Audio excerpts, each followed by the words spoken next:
વિદ્યાર્થી મિત્રો, KP sir physics ગુરુમાં તમારું સ્વાગત છે.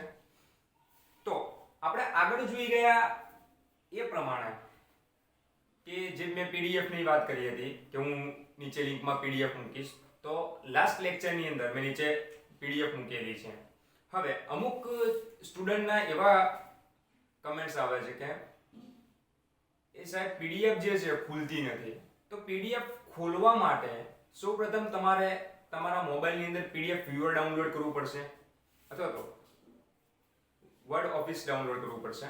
તો બીજું, જો તમારા મોબાઈલની અંદર કોઈ ગૂગલ એકાઉન્ટ બનેલું નહીં હોય, ડ્રાઈવની અંદર એકાઉન્ટ બનેલું નહીં હોય, તો પણ એ ખુલશે નહીં. બરાબર. તો સૌથી પહેલા પ્રાયોરિટી છે કે તમે એની અંદર એકાઉન્ટ બનાવો, ખોલો. બરાબર. તો હવે જોઈએ કે કાલે આપણે લાસ્ટ ટાઈમ આપણે જોયું હતું કે કુલમનો અદિશ નિયમ, બરાબર, કે વિદ્યુત બળ માટે કુલમનો અદિશ નિયમ. બરાબર. તો જે બળ છે એ સદિશ છે, તો આપણે હવે આજે જોઈ રહ્યા છે વિદ્યુત બળ માટે સદિશ નિયમ. બરાબર. તો સદિશ અદિશ આપણે 11મા ધોરણની અંદર અભ્યાસ કરી ચૂક્યા છીએ. બરાબર. અને એના ઉપરથી આ બળ તારવેલો છે. બરાબર. ચલો જોઈએ કે કુલમના નિયમનું સદિશ સ્વરૂપ ચર્ચો. બરાબર. ક્વેશ્ચન શું છે? તો કુલમના નિયમનું સદિશ સ્વરૂપ ચર્ચો. 3 માર્ક્સનો ક્વેશ્ચન છે. બરાબર. તો ધ્યાનથી જોજો. ચલો જોઈએ. આપણે અહીંયા જોડે ફિગર ડ્રો કરું છું, બરાબર, જોડે આકૃતિ દોરું છું. એના ઉપરથી હું અહીંયા લખાણ લખીશ. બરાબર. એ તમારે સમજવાનું છે કે આકૃતિ ઉપરથી લખાણ કઈ રીતના લખવું. બરાબર. ઠીક છે. તો ચલો જોઈએ. હાલ આપણે માત્ર 2 વિદ્યુત ભાર માટે જોઈશું. પછી આવશે આગળ સંપાતપણાનો સિદ્ધાંત. એ ઘણા બધા વિદ્યુત ભારો, બે કરતા વધારે વિદ્યુત ભારો હોય તો સંપાતપણાનો સિદ્ધાંત જોઈશું. બરાબર. ચલો જોઈએ કે ધારો કે માની લો, ચલો અહીંયા નીચે આકૃતિ દોરું છું કે xy એક્સિસ ની અંદર, xy અક્ષની અંદર કોઈ 2 બિંદુવત વિદ્યુત ભારો છે. xy સમતલમાં કોઈ 2 બિંદુવત વિદ્યુત ભારો છે. એક વિદ્યુત ભાર q1 અને બીજો વિદ્યુત ભાર q2 છે. ચલો આ જે ડ્રો કર્યું આપણે એ અહીંયા લખી દઈએ. બરાબર. કે મેં શું દોર્યું છે કે આકૃતિમાં દર્શાવ્યા પ્રમાણે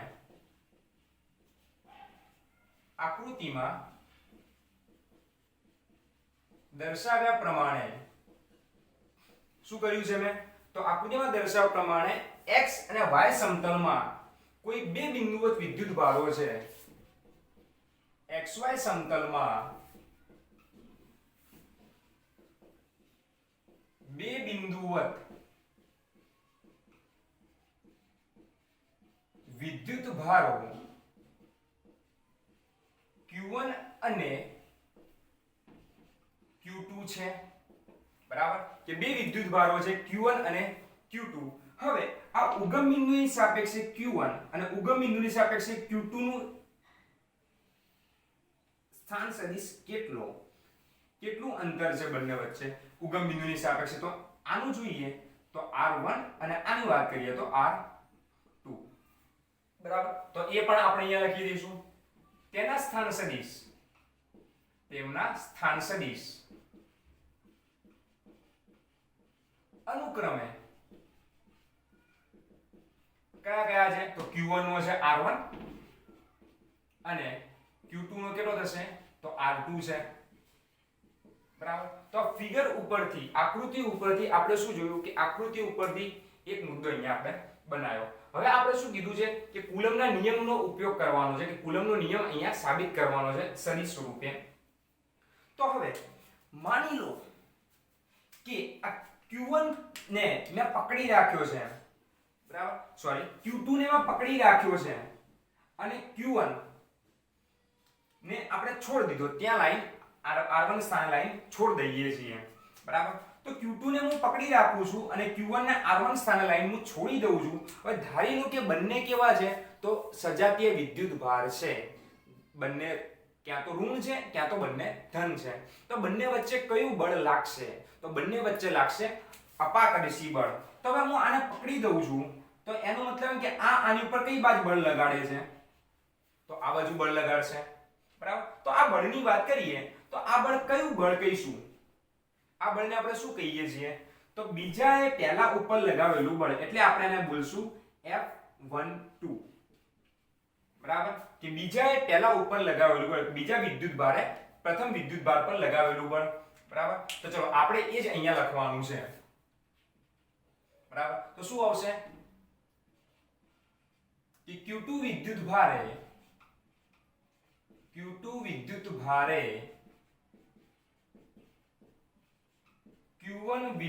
ભાર પર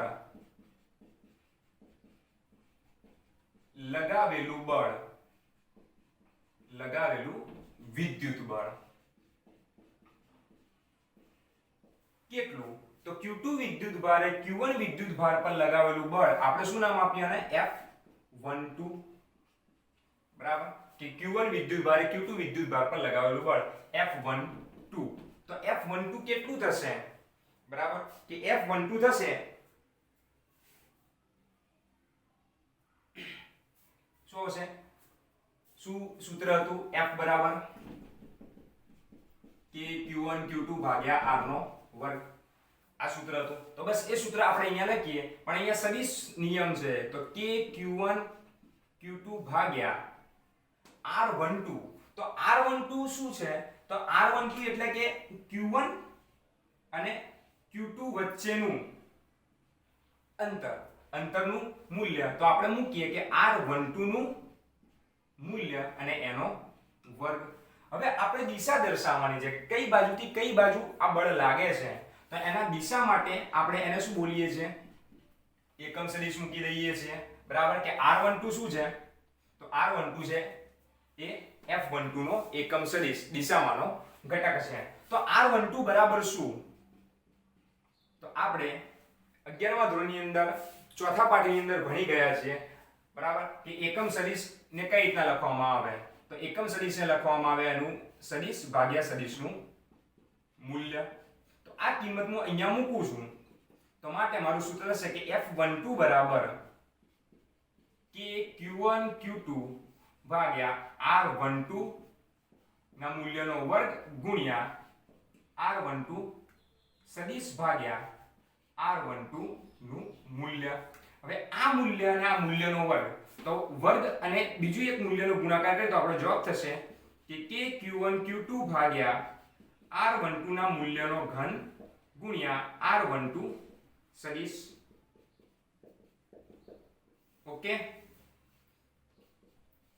તો શું કહી શકીએ આને, કે બીજા પદાર્થે બીજા વિદ્યુત ભારે પહેલા વિદ્યુત ભાર પર લગાવેલું બળ. હવે આવીને આવી જ પ્રક્રિયા આપણે ઊંધી કરીએ, બરાબર, કે આવીને આવી જ પ્રક્રિયા ઊંધી કરીએ કે Q1 ને હું પકડી રાખું છું અને Q2 ને R2 સ્થાને લાઈન છોડી દઉં છું, બંને સજાતીય વિદ્યુત ભાર છે, તો Q2 કઈ બાજુ દોડશે, તો આ બાજુ દોડવા મળશે, બરાબર, કે એ પકડ્યો એ Q2 ને લાઈન છોડ્યો, કયો ભાગે છે, ફટાક દઈને આ બાજુ ભાગશે. માટે આ જે બળ છે એ કોને લગાવ્યું, તો Q1 એ Q2 પર લગાવેલું બળ, તો એની જે પહેલા બીજા પર લગાવેલું બળ, માટે એને બોલીએ છીએ આપણે F21, બરાબર. તો એ આપણે અહીંયા મૂકી દઈએ. ચલો, therefore Q1 વિદ્યુત ભારે Q2 વિદ્યુત ભાર પર લગાવેલું બળ, બરાબર, કે Q1 વિદ્યુત ભારે Q2 વિદ્યુત ભાર પર લગાવેલું બળ, જેને આપણે કીધું F21, બરાબર. હવે આ રીતના આપણે જવાબ લઈશું તો એનો જવાબ આવશે કે K Q1 Q2 ભાગ્યા R21 નો ઘન અને R21 સદિશ, સમીકરણ નંબર 2.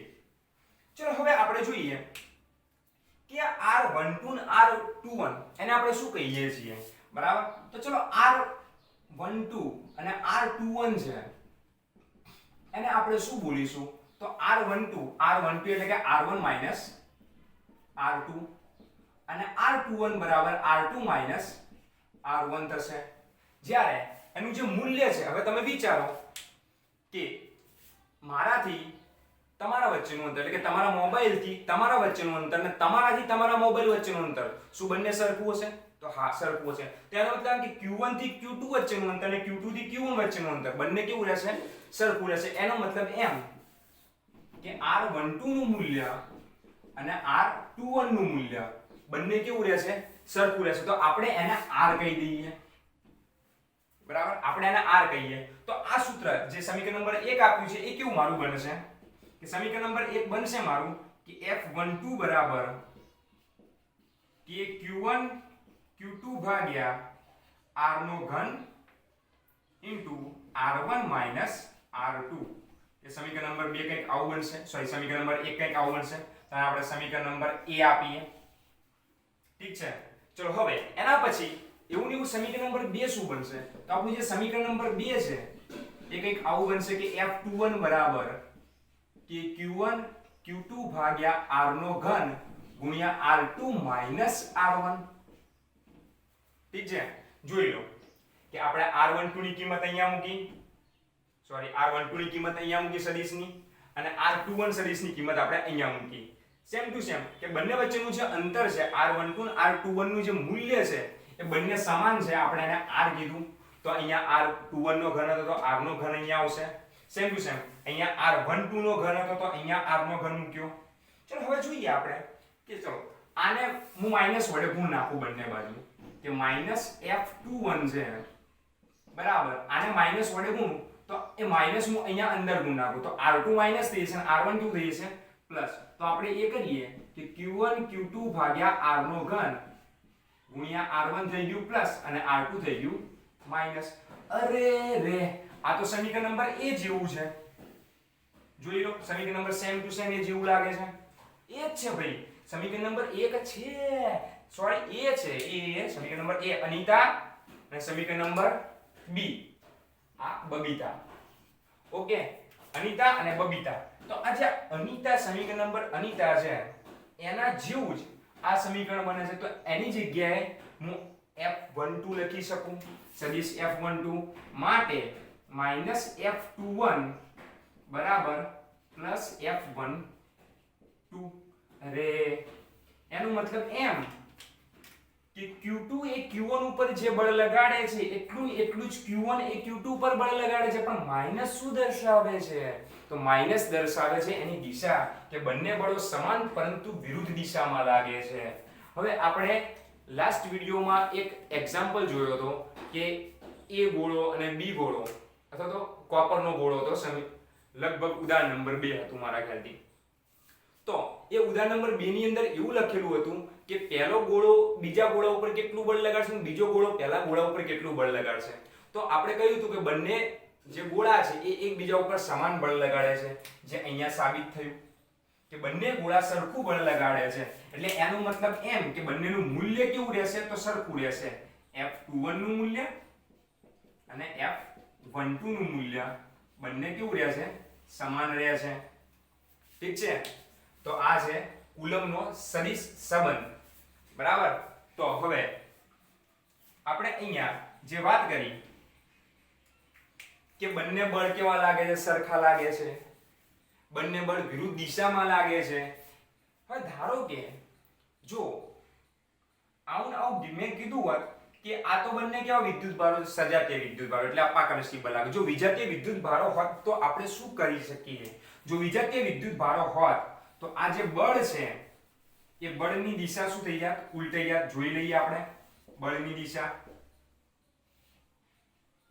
કે Q1 વિદ્યુત ભાર Q2 વિદ્યુત ભાર આ R1 આ R2 બરાબર ચલો વિચારો કે આ બંને વિજાતીય વિદ્યુત ભાર જો હું આને પકડી રાખું છું અને આને છોડ દઉં છું તો કઈ બાજુ ગતિ કરશે તો એ આ બાજુ ગતિ કરશે એનો મતલબ કે Q2 એ Q1 ઉપર કઈ બાજુ બળ લગાડ્યું તો આ બાજુ તો આને આપણે F બીજા પહેલા ઉપર લગાવેલું બળ F12 બોલશું સેમ ટુ સેમ હું આને પકડી રાખું છું આને ગતિ કરાવું છું તો આ કઈ બાજુ ગતિ કરે છે આ બાજુ ગતિ કરે છે વિચાર લો તો આને શું બોલશું F21 ઠીક છે તો આ સજાતીય વિદ્યુત ભારો માટે આકૃતિ હમણાં દોરી હતી વિજાતીય વિદ્યુત ભારો માટેની આકૃતિ છે પોઝ કરીને આકૃતિ દોરો આગળ જે આકૃતિ હતી એ દોર દો અને આ ઉતાર લો ઠીક છે તો આને કહેવાય વિદ્યુત ભાર માટેનો સદિશ સંબંધ હવે સાહેબ તમે સંબંધ શીખવાડ્યો તો દાખલા કોણ શીખવાડશે હું શીખવાડીશ ચલો હું શીખવાડું દાખલા તમને કે આના ઉપરથી એક્ઝામ્પલ કેવા આવે છે અને કેવી રીતે ગણવા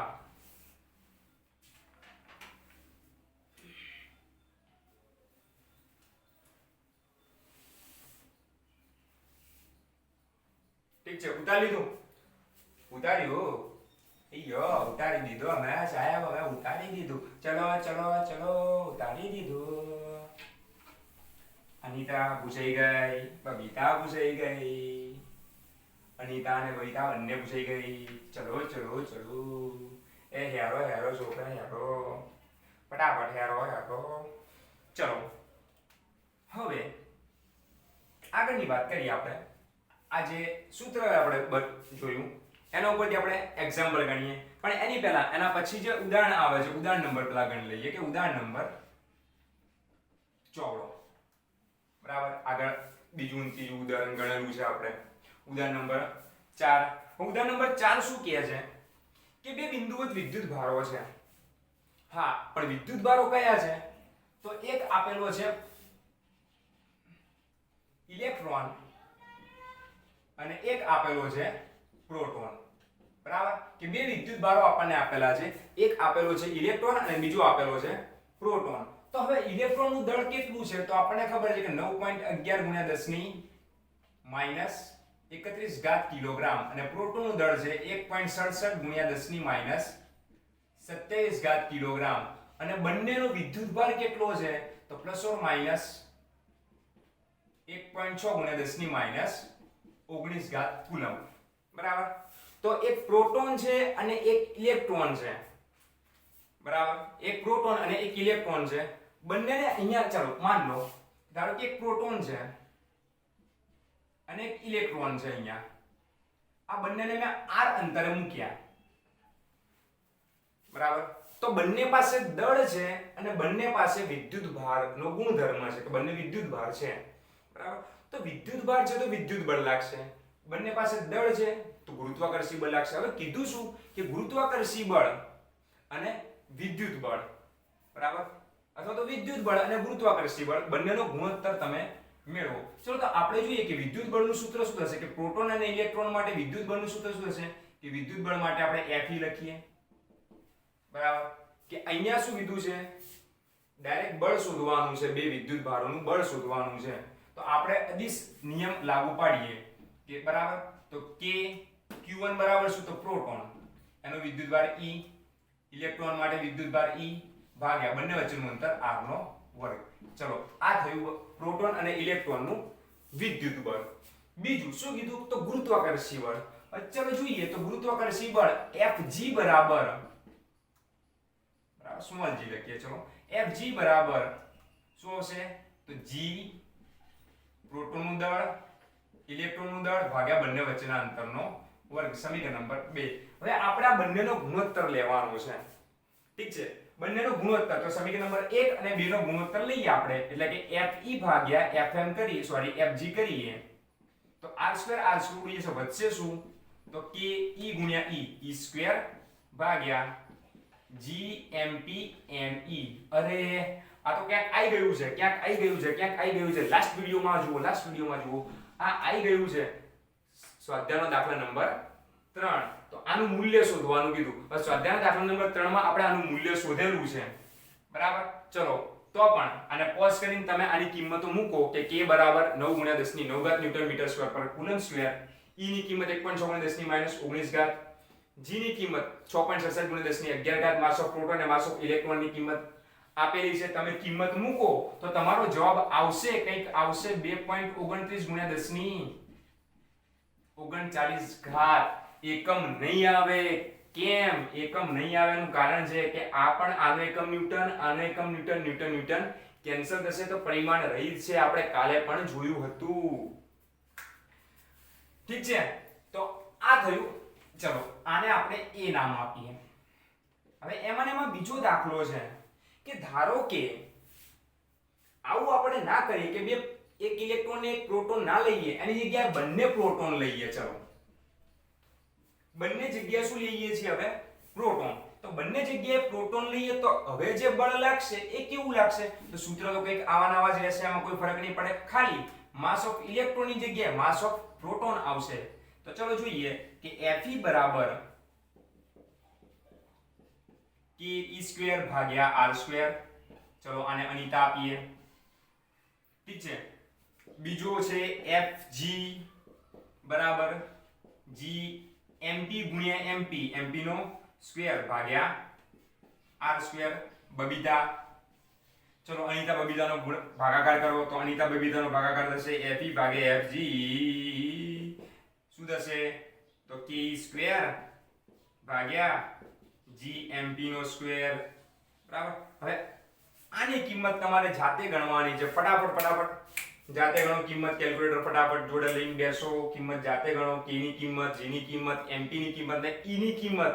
બધી કિંમત તમને યાદ છે તો બધી કિંમત અહીંયા મૂકો. કેલ્ક્યુલેટરમાં ઓગળ્યો ફેરવો. દાખલો ગણો. ફટાફટ દાખલો ગણો. કેટલો જવાબ આવે છે, કેટલો જવાબ આવે છે, કેટલો જવાબ આવે છે. આવી ગયો. કેટલો આવે છે 1.3 ગુણ્યા 10 ની 36 ઘાત જવાબ આવે છે. બધાને આવો જોઈએ જવાબ. 1.3 ગુણ્યા 10 ની 36 ઘાત જવાબ બધાને આવો જોઈએ. આવો જ જોઈએ, નહીં ચાલે. આવી ગયો. ચલો હજુ સી. જેને આવી હોય એ જાઓ. ફટાફટ જઈને આવો સી. ઓકે તો સી બરાબર. તો વાત કરીએ તો હવે ત્રીજા નંબરમાં આના દાખલામાં શું કીધું બરાબર કે ત્રીજા નંબરે જ આના આ દાખલાની અંદર આપણને શું કહ્યું કે હવે એક પ્રોટોન અને એક ઇલેક્ટ્રોનને અંતર r બરાબર 1 એંગસ્ટ્રોમ મૂકી દઉં છું. કે પ્રોટોન અને ઇલેક્ટ્રોનને હું 1 એંગસ્ટ્રોમ અંતરે મૂકું છું બરાબર. તો શું થશે? પહેલી વસ્તુ એ કે આકર્ષી બળ લાગશે બરાબર. ચલો વિદ્યુત બળ લાગશે. આપણે ગુરુત્વાકર્ષી બળને હાલ અવગણીએ છીએ કારણ કે ગુરુત્વાકર્ષી બળ કરતા વિદ્યુત બળ 10 ની 36 ઘાત ગણું વધારે છે બરાબર. અને પ્રોટોન ઇલેક્ટ્રોન ની અંદર 10 ની 39 ઘાત ગણું વધારે છે. ઠીક છે. ચલો તો આપણે વિદ્યુત બળની વાત કરીએ કે જે વિદ્યુત બળના કારણે પ્રોટોન ગતિ કરશે, ઇલેક્ટ્રોનને પકડી રાખો. પ્રોટોન ગતિ કરશે, પ્રોટોનને પકડી રાખો, ઇલેક્ટ્રોન ગતિ કરશે. તો પ્રોટોનને હું પકડી રાખું છું ને ઇલેક્ટ્રોન જ્યારે ગતિ કરે છે તો એ ઇલેક્ટ્રોનમાં બળના કારણે, વિદ્યુત બળના કારણે, આકર્ષી બળના કારણે કેટલું પ્રવેગ ઉત્પન્ન થાય છે એ ગણવાનો છે. જ્યારે હું ઇલેક્ટ્રોનને પકડી રાખીશ અને પ્રોટોનને છોડી દઉં છું તો પ્રોટોનની અંદર કેટલો પ્રવેગ ઉત્પન્ન થશે એ ગણવાનું છે. ચલો પહેલા હવે આપણને ખબર છે કે ન્યૂટનની ગતિનો બીજો નિયમ છે F બરાબર ma બરાબર. તો એ F બરાબર ma ઉપરથી ચલો પહેલા આપણે F તો શોધી નાખીએ કે બંને વચ્ચે કેટલું બળ લાગે છે. ચલો પહેલા બંને વચ્ચેનું બળ શોધી નાખીએ કે પ્રોટોન અને ઇલેક્ટ્રોન વચ્ચે લાગતું બળ. શું સૂત્ર છે? તો આપણી પાસે સૂત્ર આવ્યું ke² r² બરાબર 9 ગુણ્યા 10 ની 9 ઘાત ગુણ્યા 1.6 ગુણ્યા 10 ની -19 ઘાતનો વર્ગ ભાગ્યા r² 10. તો આ એંગસ્ટ્રોમ માં છે તો 10 ની -10 ઘાત આપણે મૂકશું મીટરમાં આપે 10 ની -10 ઘાતનો વર્ગ 10 ની -20 ઘાત થશે. તો એનો મતલબ m. ચલો ફટાફટ કેલ્ક્યુલેટર કાઢો. ગણો દાખલો કેટલો આવે છે ગણી લો.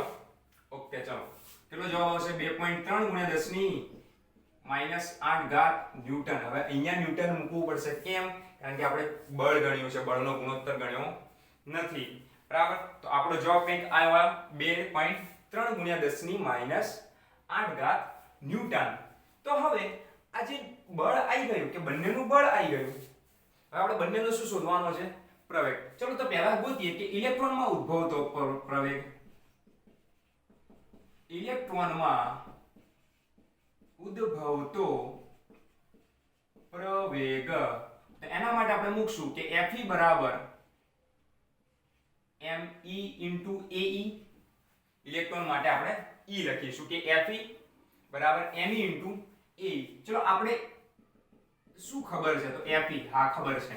me એ પણ ખબર છે. તો ખબર શું નથી? કે ઇલેક્ટ્રોનનો પ્રવેગ ખબર નથી, એક્સેલરેશન ખબર નથી.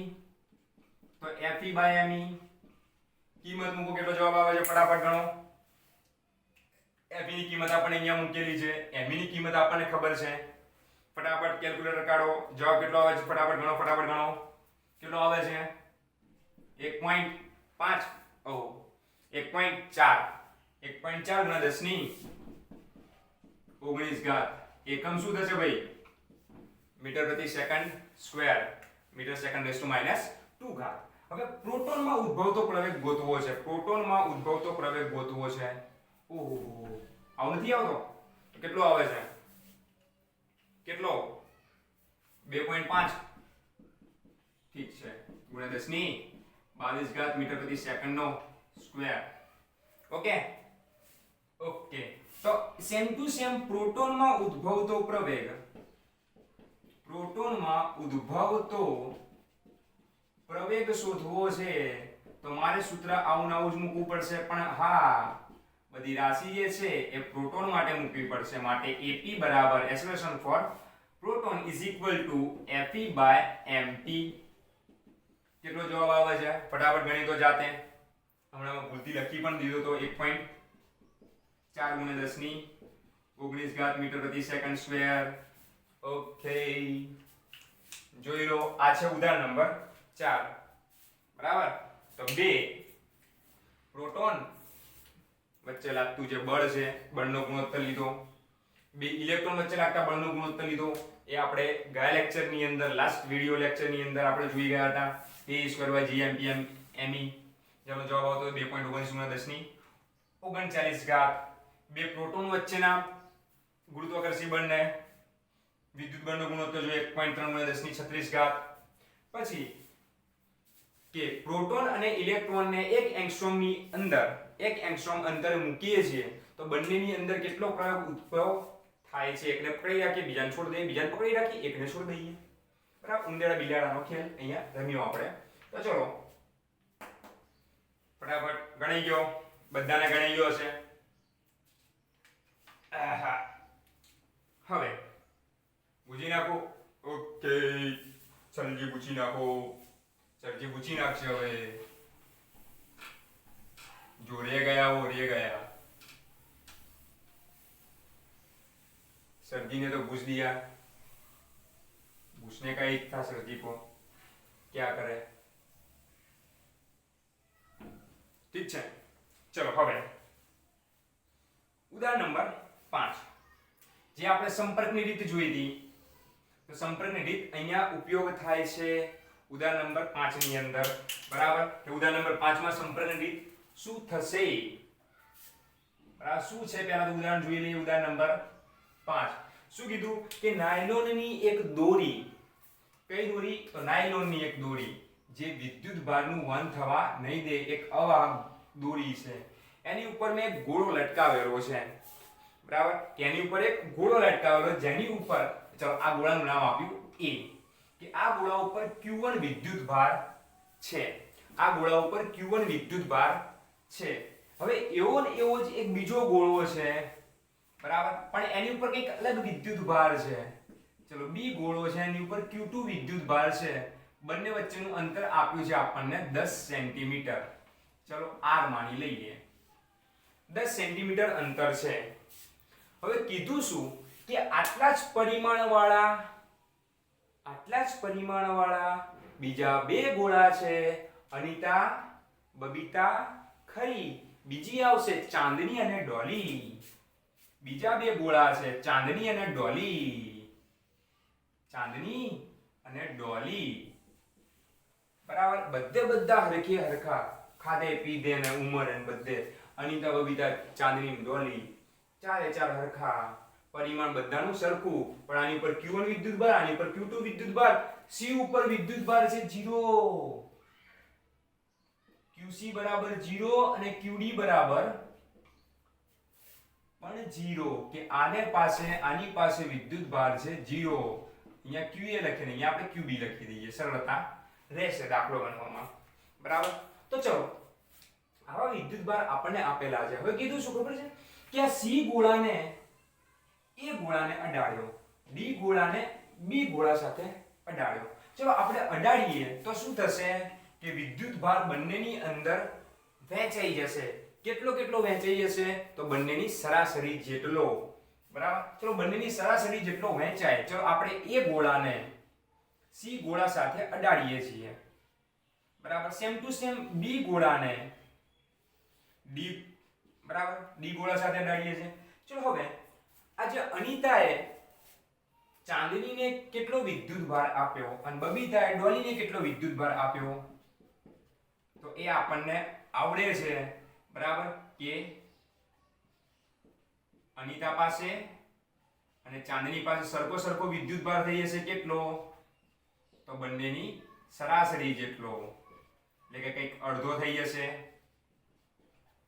ઠીક છે બબીતાએ ડોલીને કેટલા આપ્યા તો અડધા આપી દીધા હશે QB ડેશ બરાબર QD ડેશ બરાબર QB પ્લસ QD ભાગ્યા 2 બરાબર QB ભાગ્યો 2 બરાબર ચલો હવે આ ગોળા ઉપર કેટલો વિદ્યુત ભાર આવ્યો અનિતા પાસે કેટલો વિદ્યુત ભાર છે તો QA/2 બબીતા પાસે કેટલો QB/2 બરાબર પહેલાની વાત હતી કે જ્યારે આવો વિદ્યુત ભાર હતો કે અનિતા પાસે QA અને બબીતા પાસે QB વિદ્યુત ભાર હતો અને અંતર હતું 10 સેન્ટીમીટર એટલે કે R હતું ત્યારે એની ઉપરનું વિદ્યુત બળ ગણો ચલો પહેલી કન્ડિશન હતી કે એ ગોળા પર QA અને B ગોળા પર QB બરાબર કે એ ગોળા ઉપર QA અને B ગોળા ઉપર QB વિદ્યુત ભાર તથા બરાબર કે એ ગોળા ઉપર QA અને B ગોળા ઉપર QB વિદ્યુત ભાર તથા બંને વચ્ચેનું અંતર 10 સેન્ટીમીટર તથા બંને વચ્ચે 10 સેમી અંતર છે તથા બંને વચ્ચે કેટલું અંતર છે તો 10 સેમી અંતર છે ત્યારે બંને વચ્ચે લાગતું બળ ત્યારે બંને વચ્ચે લાગતા હુआ બળ કે હોયો તો લાગતો હુआ બળ કે હોયો તો બંને વચ્ચે લાગતો હુआ બળ હોયો F1 આપીએ પહેલી કન્ડિશન માટે F1 બરાબર કે QA QB ભાગ્યા R નો વર્ગ ચલો સમીકરણ નંબર 1 હવે શું કીધું કે જ્યારે ગોળા ઉપર ચલો અનિતા અને બબીતાને ચાંદનીને ડોલી સાથે સંપર્કમાં લાયા એટલે ચાંદની ડોલીએ થોડો વિદ્યુત ભાર અડધો વિદ્યુત ભાર લઈ લીધો તો ચાંદની ડોલીએ અડધો વિદ્યુત ભાર લઈ લીધો એ અનિતા અને બબીતા પાસે અડધો વિદ્યુત ભાર રહ્યો QA/2 અને QB/2 અને જ્યારે અડધો વિદ્યુત ભાર કર્યો જ્યારે બંને વિદ્યુત ભાર આપવા ગયા હતા ત્યારે હારું બંને ભૂલી ગયા બંને વચ્ચેનું અંતર થઈ ગયું પહેલા કરતા અડધું કે બંને વચ્ચે અડધું અંતર કરીએ તો હવે નવું જે બળ છે એ કેટલું લાગશે બરાબર તો એ ગોળા પર QA/2 અને B ગોળા પર QB/2 વિદ્યુત ભાર તથા બંને વચ્ચેનું અંતર કેટલું થશે તો 5 સેન્ટીમીટર બરાબર R/2 છે ત્યારે લાગતું બળ F2 ગણીએ કે F2 બરાબર કે QA/2 QB/2 ભાગ્યા R/2 નો વર્ગ બરાબર કે R/2 નો વર્ગ તો R/2 નો વર્ગ 2 નો વર્ગ 4 આ બંનેના ભેગા થઈને 4 આ 4 ઉપર ગયા 4 નીચે આ 4 કેન્સલ તો 4 કેન્સલ થયા તો આપણે જવાબ આવ્યો કે ખાઓ A QA QB ભાગ્યા R સ્ક્વેર F2 સમીકરણ નંબર પકડો અરે રે સમીકરણ નંબર 1 અને સમીકરણ નંબર 2 સરખા છે અનિતા બબીતા ભલે વિદ્યુત ભાર આપી દીધો પણ બંને વચ્ચેનું જે આકર્ષી બળ છે જે બેંપણીની ભાઈબંધી હતી જે બેંપણી દોસ્તી હતી એ એની એ જ રહી કે F2 અને F1 કેવા થઈ ગયા બંને સરખા ભલે અનિતા જોડે ચાંદની બેંપણી થઈ ને બબીતાની ડોલી બેંપણી થઈ પણ અનિતા અને બબીતાની બેંપણી તૂટી નહીં એની એ જ રહી બંને વચ્ચે બળ હરખું રહ્યું F1 બરાબર F2 ઠીક છે ઉદાહરણ નંબર 5 ઓકે ફટાફટ એ નવું બળ પહેલા બળ જેટલું જ છે ઉતારી દો ફટાફટ પોઝ કરો ઉતારો